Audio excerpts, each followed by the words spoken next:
On the 26th of July, 1794, Maximilien Robespierre, perhaps the most public face of what would come to be known as the Reign of Terror, and a revolution that would completely change the face of a nation and alter the course of human history, had been turned on by his associates.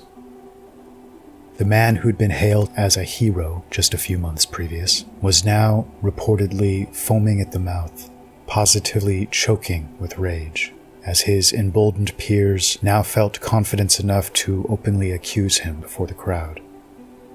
"The blood of Danton chokes him," someone is said to have shouted, referencing the recent guillotining of his former friend and associate. Finally finding his voice, he utters the one statement accorded to him. "Is it Danton you regret? Cowards, then why didn't you defend him?" At 2 a.m., as soldiers stormed the Hotel de Ville, he's said to have leapt from a ledge in attempts to escape, landing on a civilian and a pile of bayonets, reportedly fracturing his pelvis in the process. His associate, Logos, proceeds to hand him a pistol before killing himself. Robespierre fails in the act, shooting himself but only fracturing his jaw in the process. He is detained, and on the evening of the 28th is led to the scaffold. He's said to have kept his eyes shut throughout. Yet, as he mounted the stairs to meet his final moments, his executioner, as a final insult, ripped the bandage from his face, producing a piercing and agonizing scream, only to be silenced by the final death blow. It's often said that revolutions eat their children, and Robespierre, along with so many of his peers, would come to epitomize this. The man who for so many became the central figurehead of the French Revolution, labeled the incorruptible by his throngs of enthusiastic supporters, now slumped lifeless, headless, on a warm Paris evening, as these same crowds cheered. So if Robespierre was the public face of the revolution, that type of true believer that every conspiratorial movement requires to convince the public that genuine feeling and earnest beliefs were the central driving force behind it all, who represented the private face? Nearly a decade before Robespierre's death, on the night of July 10th, 1785, almost as if by divine providence, a lightning bolt from the heavens would strike and kill one Jacob Lang, a supposed priest by profession. Bavarian authorities immediately scrambled to the scene, leaving the man with him at the time, one Adam Weishaupt, no time to remove the secret documents sewn into the clothing of his fallen associate. What was discovered that night by the police would cause panic across the royal houses of much of Europe, and a string of raids and confiscation of hundreds of similar documents in the homes of their comrades and compatriots. Discovered within these documents was nothing less than the detailed plans of a revolution, intended to dispense with monarchies, the aristocracy, and the church across all of the powers of Europe, and to replace these with new power structures under the control of what, until this lightning strike, had very much been a secret society, one with incredibly efficient reach and with agents that represented some of the most powerful, influential, competent, and highly placed men in all of Europe, painstakingly recruited for these very reasons. The name of this organization has since become a cliché, being used and misused countless times by scores of amateur investigators, often to the point of mockery. But the Illuminatus organization, led by this Adam Weishaupt, more commonly known as the Illuminati, was the furthest thing from a joke in the late 1700s, to the extent that the Duke Karl Theodor of Bavaria issued an edict banning all secret societies, and mentioned this specific organization by name. In a revolution absolutely dominated by the machinations of secret societies, The three that seemed to play the leading roles were undoubtedly the Jesuits, the Masons, and the Illuminati.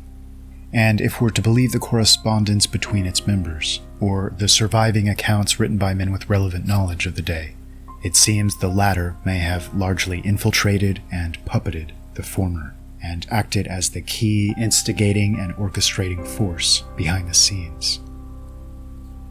Supposedly dissolved as a result of the Bavarian government's efforts, it was widely suspected that this disbanding was merely superficial and for public consumption. And again, the private letters between its members seem to clearly back this up. For this reason, and so many others, in the late 1700s, it was as if a dark cloud had descended over France, one long in the making, quietly coalescing and building up its energy in preparation to unleash a storm. This energy, as is always the case in major movements, represented a mixture of the true believers, those who felt real grievances and believed this was their path to alleviate them, and those that might perhaps be called the true movers behind the scenes, those who masterfully played upon these grievances, and who then portrayed what seemed to be, in actuality, a painstakingly well-planned and shrewdly orchestrated overthrow of the monarchy and aristocracy as some spontaneous and organic outburst of public anger. But this darkness seemed above and beyond the merely political or ideological. It seemed also to have a spiritual dimension, and certainly not in the positive sense of the word. After all, this spiritual dimension has a yin and yang, a light side and a dark side, and in this handful of years, France seemed to be gripped, profoundly possessed even, by this dark side. To their monarchist opponent, the revolutionaries would become like children who, in a fit of blind rage, had brutally killed their father, and then frenetically glance around the room with wild eyes in search of their next target. Primal energies seemed at play here, and these deaths, so often, weren't the quick guillotine or a bullet to the head, but rather the men responsible frequently seemed to relish the wanton cruelty on the deepest levels, and the mobs looking on were said to have often become equally excited by what would soon degenerate into wholly unrestrained violence. Eustace Mullins openly called it demonic, and this point would be hard to argue against. A dark energy was unleashed in these years. It was as if an entire people had been convinced to throw long-standing principles and fundamental human decency to the wind in exchange for a cathartic orgy of blood. As if those more disoriented and degenerate elements of society, normally kept in check by a timeless conception of law and order, natural hierarchy, and a vigilant populace, wasn't just let loose on the world, but positively pushed to its forefront, handed the most efficient tools, and given free license, even encouragement. But before we dive exclusively into the revolution itself, it's important to set the stage. No event this consequential spontaneously materializes out of thin air.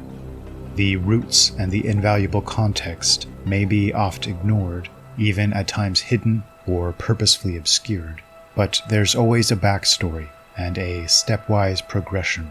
And in this case, the backstory is as murky as it is crucial and all-important.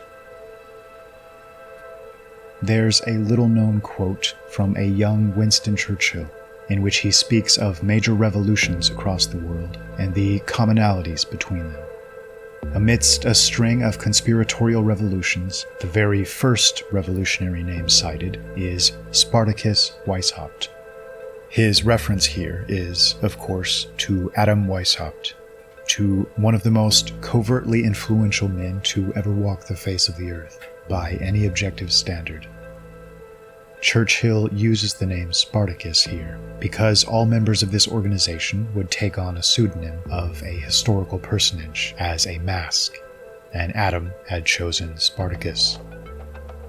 But even here, we're required to go back still further. No organization of this caliber simply springs, fully formed and with seemingly infinite funds and the most powerful connections, out of nowhere. Its roots stretch far deeper.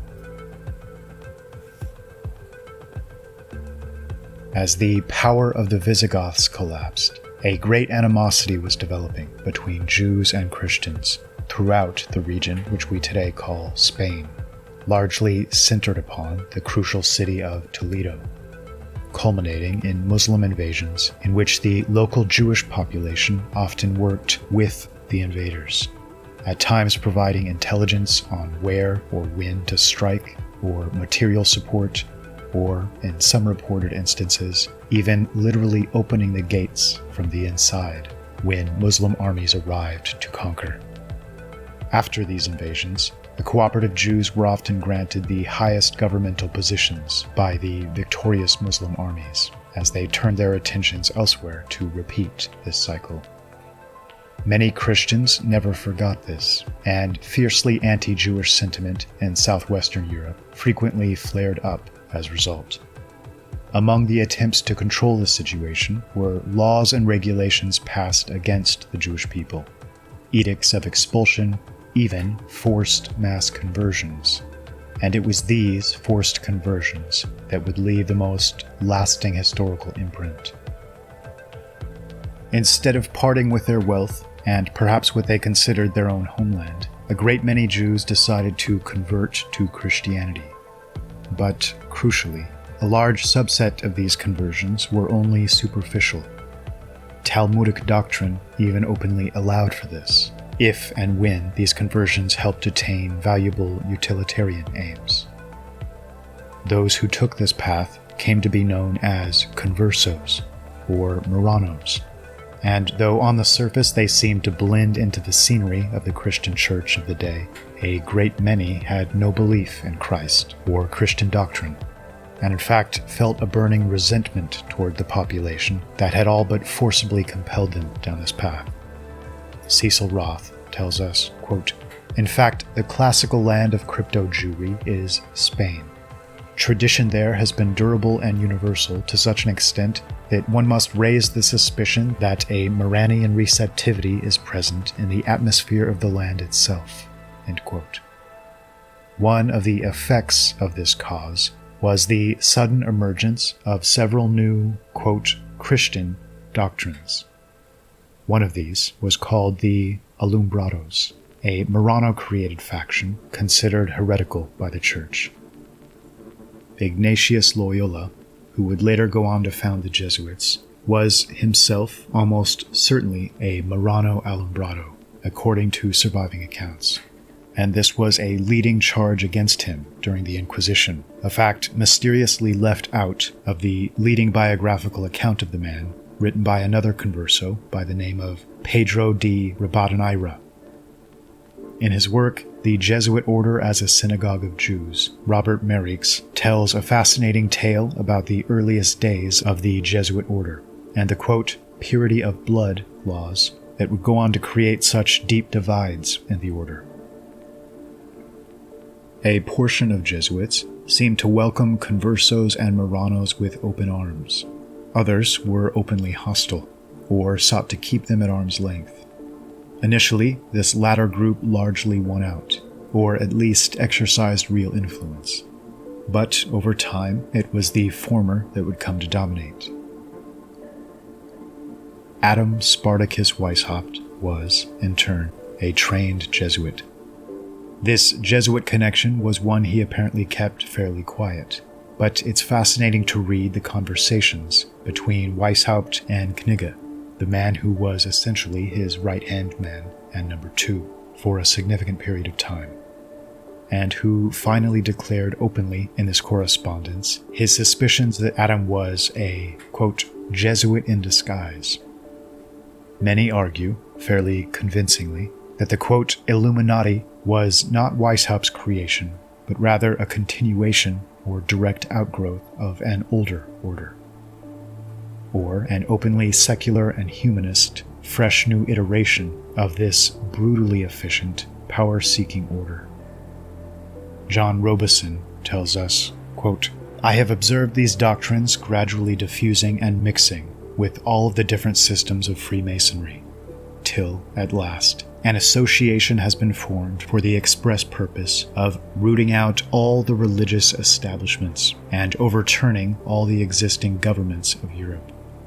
I have seen this association exerting itself zealously and systematically till it has become almost irresistible. And I have seen that the most active leaders in the French Revolution were members of this association and conducted their first movements according to its principles." End quote.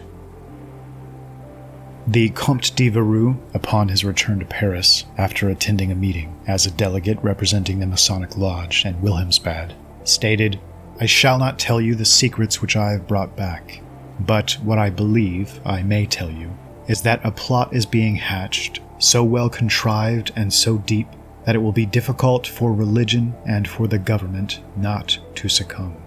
End quote. The Illuminati was a wholly unique organization, built along the lines of an elaborate utilitarian spy network, in which each isolated cell of initiates reported to a superior whom they did not know.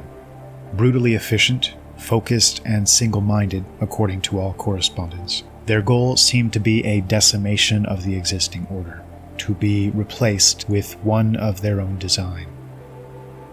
The great Edmund Burke puts it best, quote, "The abolition of monarchy by divine right was the condition sine qua non of the entire scheme. It was impossible to attempt anything against society under this form of government. The revolution, which, we are told, was made for the people, was in reality made against the people.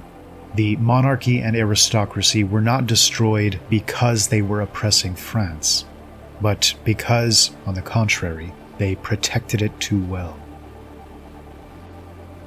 In the eyes of aristocrats, conservatives, and royalists, the degradation of Western nations and their governments was viewed as caused by a series of wolves in sheep's clothing, clever sophists and lawyerly wordsmiths, packaging the most dangerous and detrimental philosophies and ideas in the most pleasant and inoffensive garb, to most efficiently harness a critical mass of public energy and enthusiasm, and subsequently orient this energy toward the destruction of their own nation's traditional power structures. That said, many of the grievances honed in on and further stoked by these revolutionists did have merit from a certain perspective. By today's democratic standards, the French public was definitely lacking in direct representative power. Regardless of how justly or unjustly this power was wielded, it's a simple fact that in the French governmental structure, called the Estates General, there were three factions with equal influence: the clergy as the first estate, the nobility as the second, and the commons as the third. And that because the vast majority of the population was in this third group, the handful of men that comprised the first two groups exercised immensely disproportionate influence as a result. Though the combined first and second estates represented approximately 2% of the population, on issues in which they sided with one another, they were able to outvote this third estate, despite it representing nearly 98% of the population. In a nation in which the nobles and aristocrats are celebrated as the crowning glory of a people, this had posed no serious issue or problem. But as the nation gradually morphed into one in which personal power and, quote, rights became something of an obsession, with the help of lawyerly wordsmiths like the Jacobins assuring the population that they were being mistreated and abused, this framework quickly came to be seen as a means of oppression. By 1789, the Third Estate had begun to agitate for greater powers and influence, to the extent that it began to violate conventions and attempt to set new precedent. This caused King Louis to step in, and in June of that year, he would literally shut the doors in an attempt to prevent their holding formal, officially sanctioned meetings. The Third Estate responded by simply meeting outside Versailles, famously taking what's become known as the tennis court oath, swearing not to disperse until a new constitution was formed.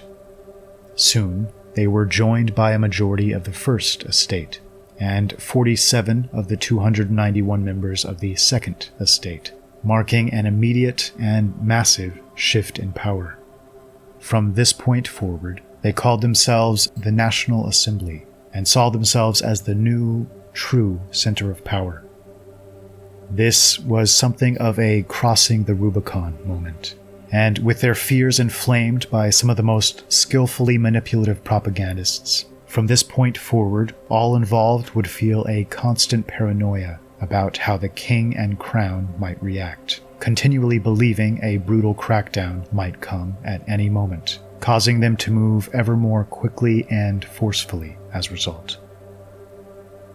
This led to the infamous storming of the Bastille, a symbol of the ancient regime, and a testament to the increasing divergence between the propaganda picture and the reality of the situation. Though this was celebrated as a major victory and decisive blow, we now know the prison held just 7 men, most of whom were mere forgers and petty criminals. And, in a testament to the horrors soon to come, the governor, whose only offense seemed to be performing his sworn duty in the guarding of the Bastille, would end up with his head on the end of a pike, being paraded around the city by a mob.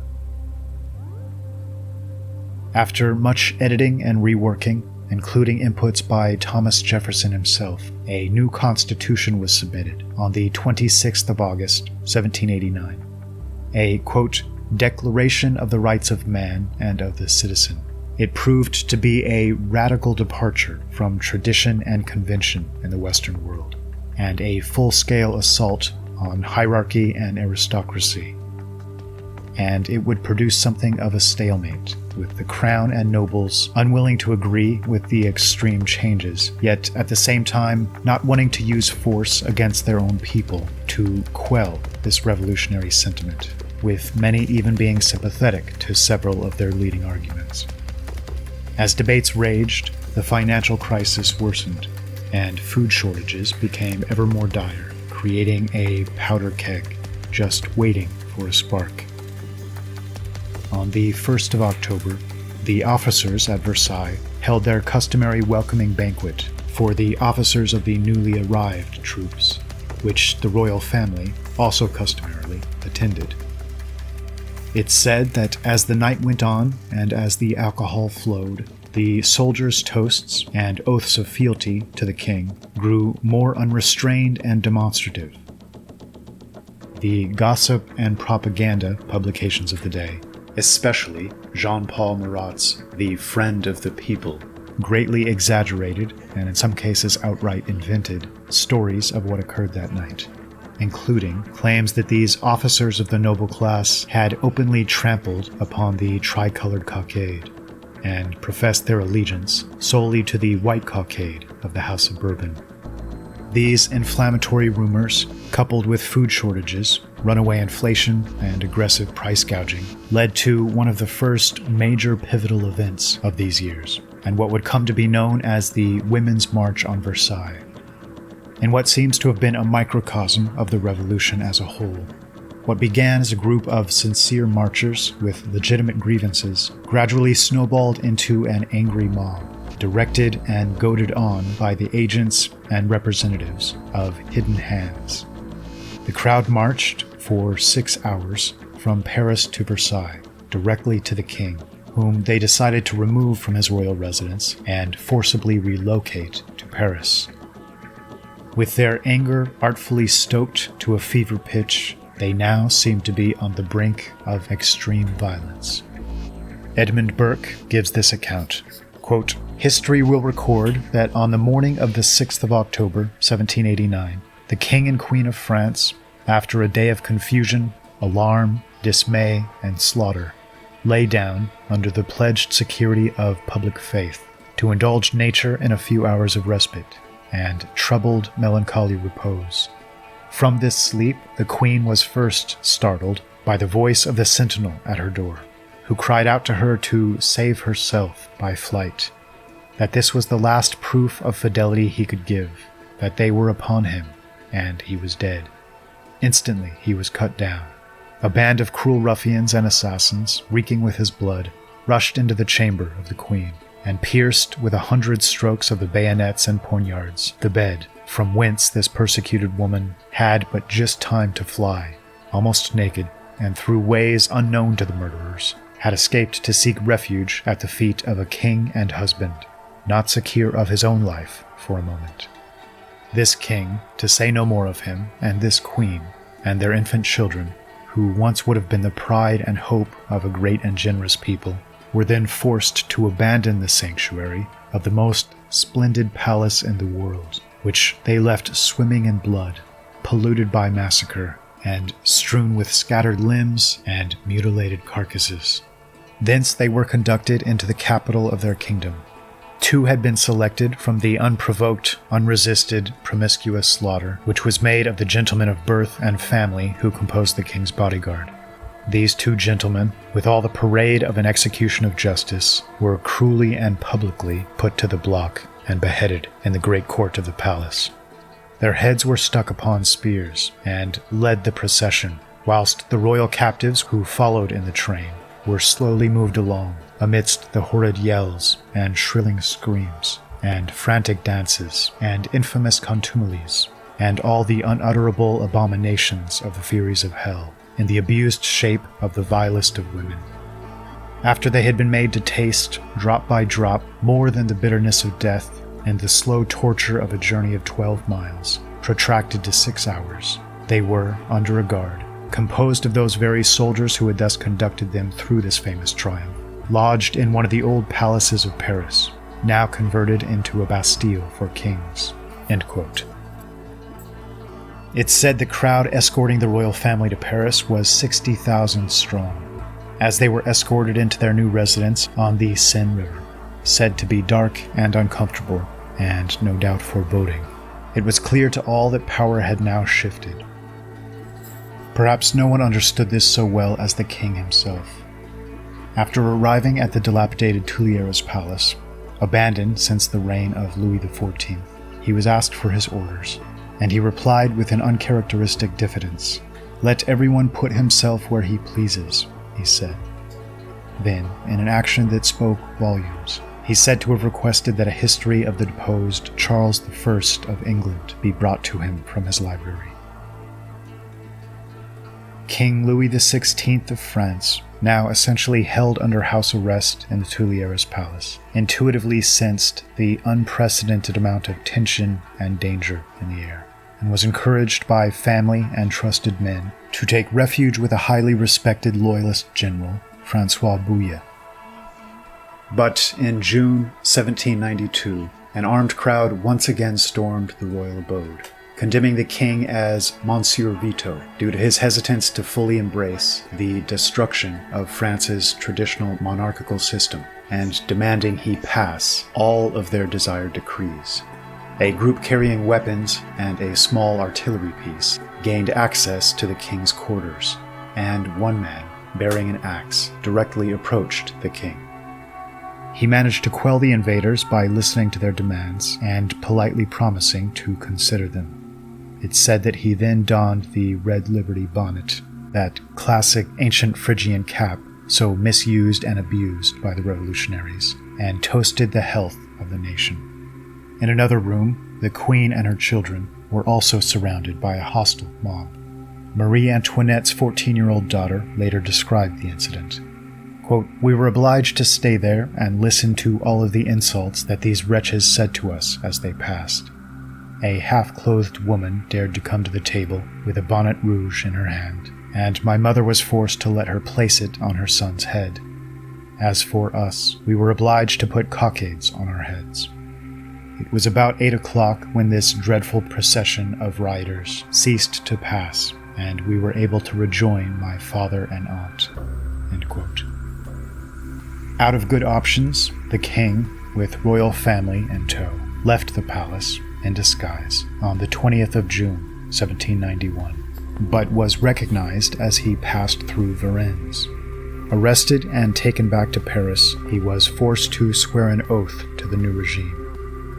Because both Prussia and Austria supported the crown and the monarchy against the revolutionary element of the Third Estate, and because the people were being convinced by the Parisian press that the king was in talks with one or both of these powers, the prevailing belief that Louis sought to take refuge in Austria, a nation with whom they were now on the brink of war, served only to anger the public still further.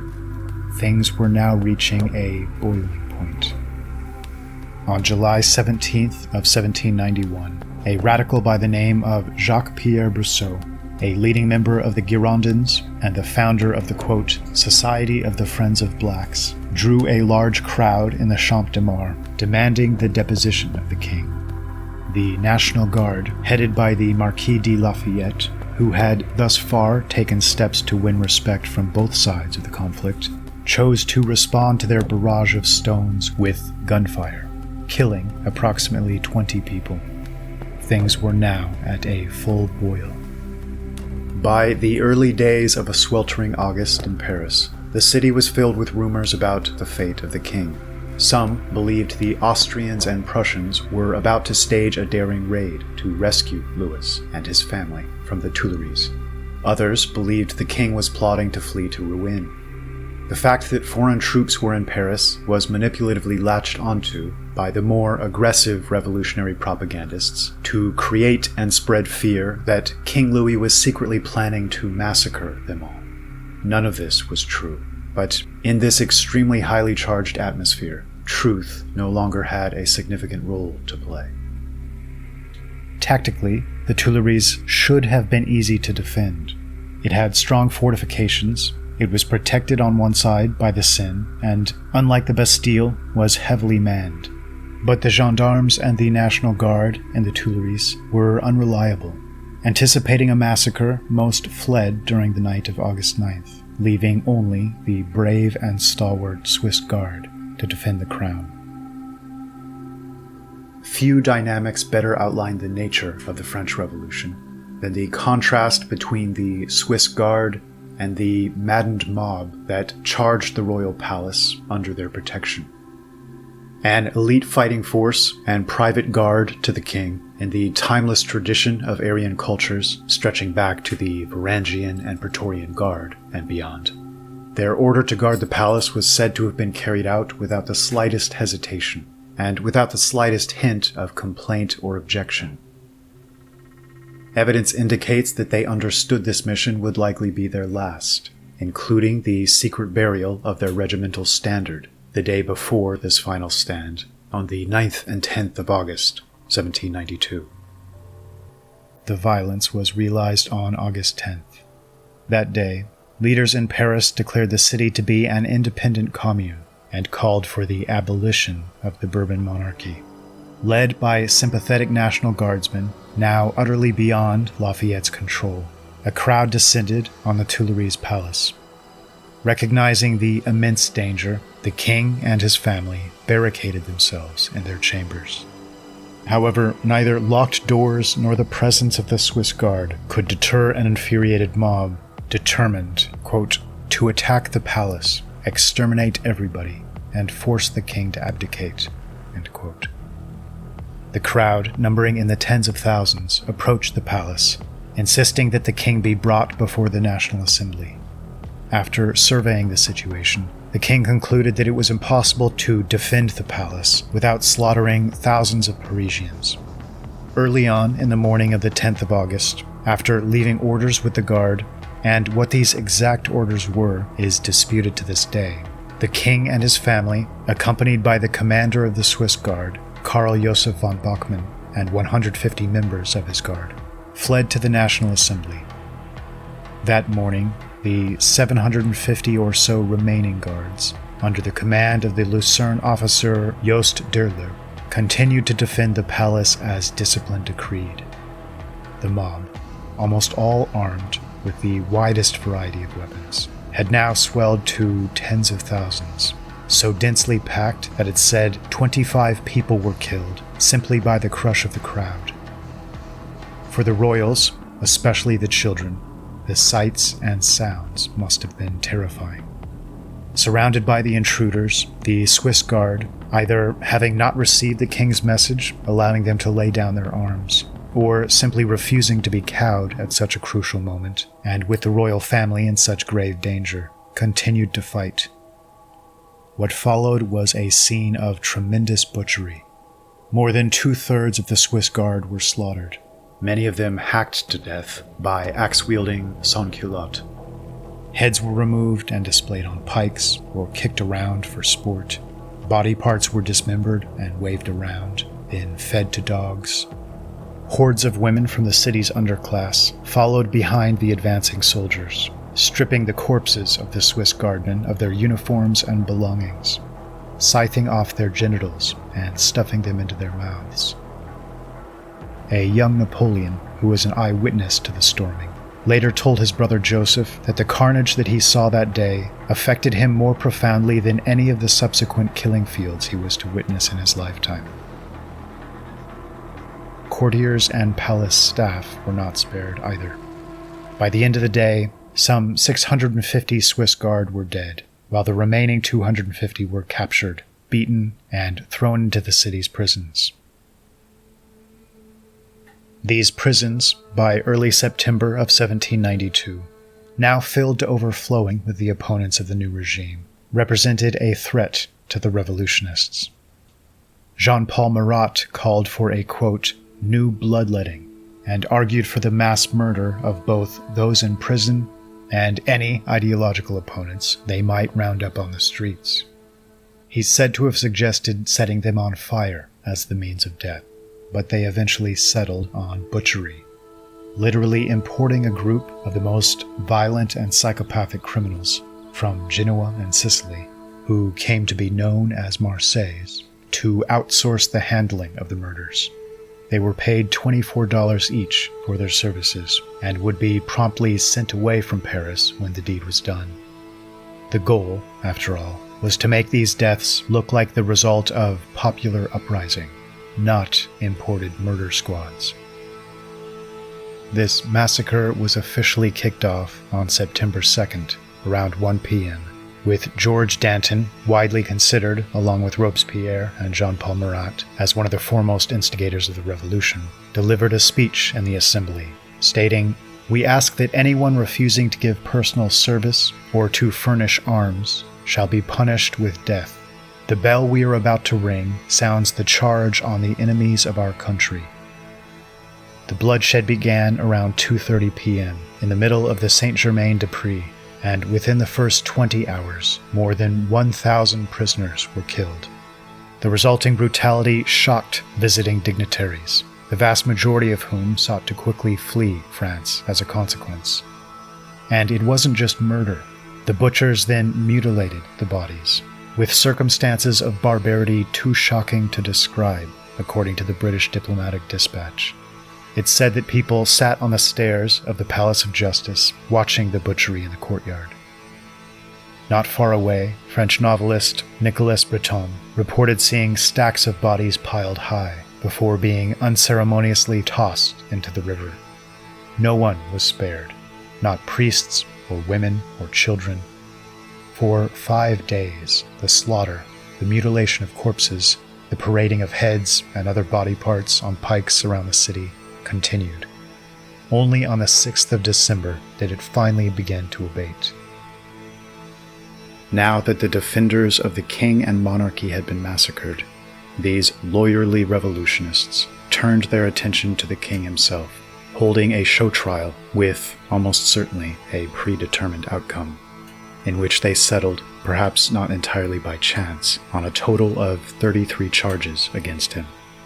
The king sat quietly and listened to these 33 charges, sitting in the same armchair in which he had accepted the Constitution. The words of his defense counsel were likely stated more for the sake of your ears, that is to say, for historical posterity, than to any of the already decided parties in the room at that moment, and helped illustrate, for the record, the multitude of concessions the king had made in attempt to avoid this bloody path the nation was choosing. Quote, "Louis ascended to the throne at the age of 20, and at the age of 20 he gave to the throne the example of character. He brought to the throne no wicked weaknesses, no corrupting passions. He was economical, just, severe. He showed himself always the constant friend of the people. The people wanted abolition of servitude. He began by abolishing it on his own lands. The people asked for reforms in the criminal law. He carried out these reforms.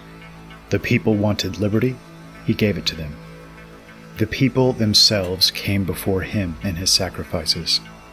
Nevertheless, it is in the name of these very people that one today demands, "Citizens, I cannot finish.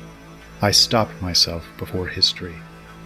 Think how it will judge your judgment, and that the judgment of him will be judged by the centuries."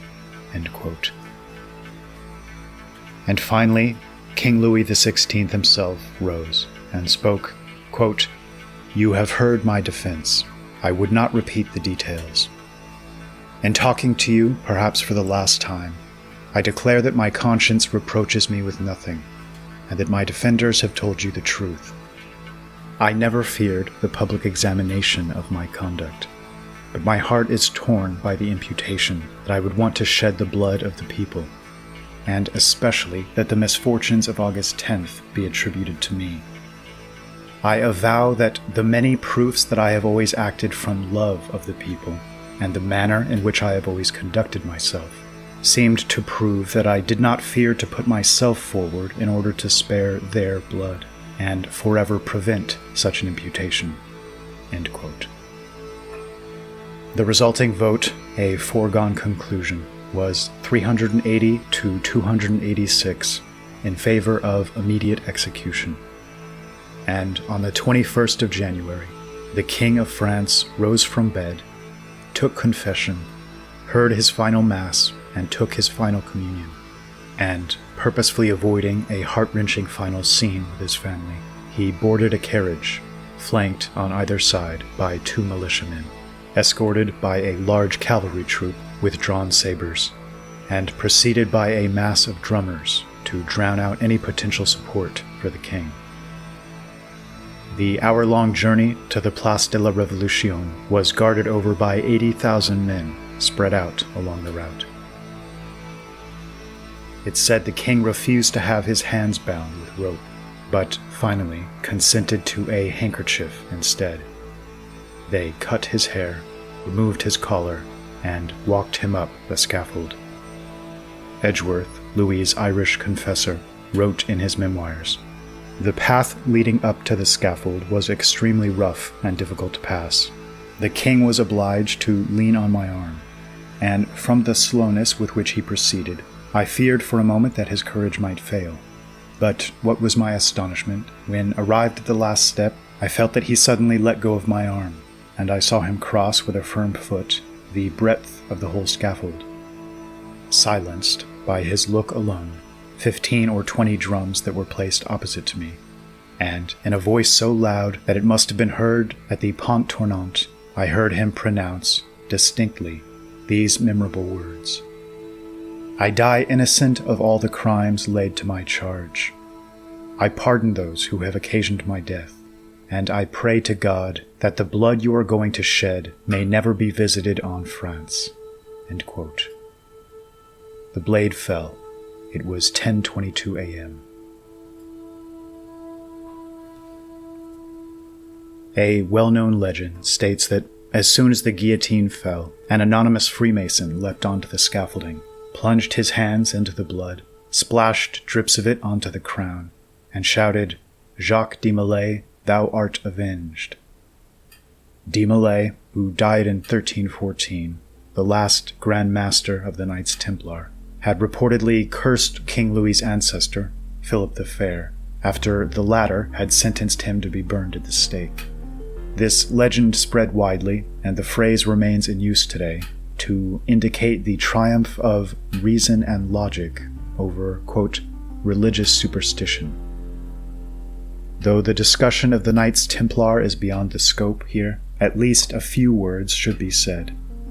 Philip IV's reign, which ended with his death in 1315, was marked by struggles both with Jews, whom he'd eventually expel in 1306, and the Knights Templar, whom he'd destroy in 1307, and he's said to have seen them as, quote, a state within a state, and one growing so wealthy that they'd threaten to fully eclipse the power of the crown.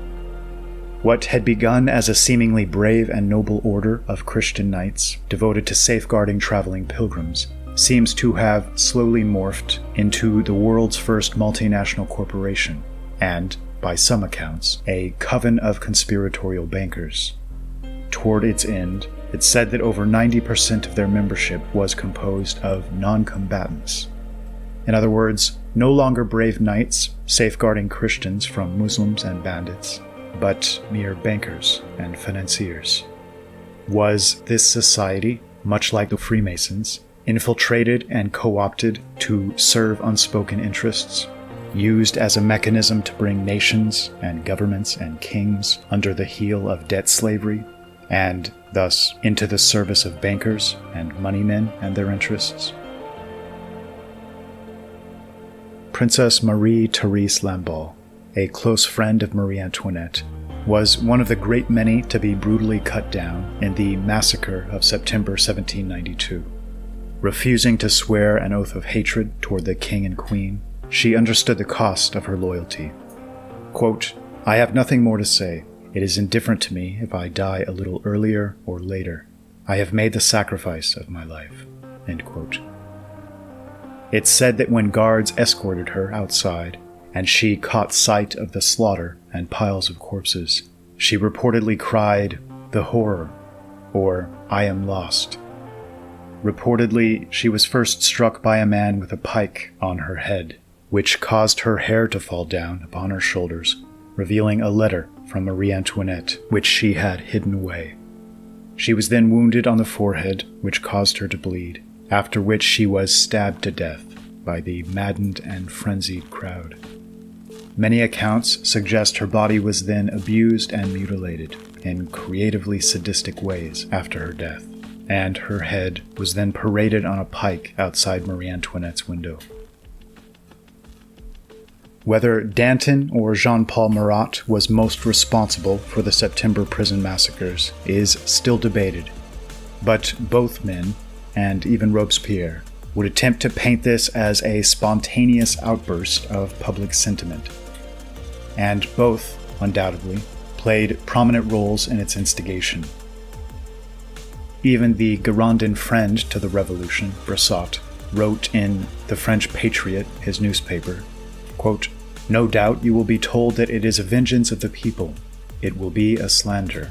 The people were not involved in this event." End quote. And indeed, this event would mark the beginning of a split between the more moderate Girondin element, sometimes called Brissotins, and the more bloodthirsty and radical Jacobins and Montagnards, exemplified by Jean-Paul Marat. A split compared by some scholars to the divide between Mensheviks and Bolsheviks in later revolutionary Russia. And this split would have the most serious ramifications.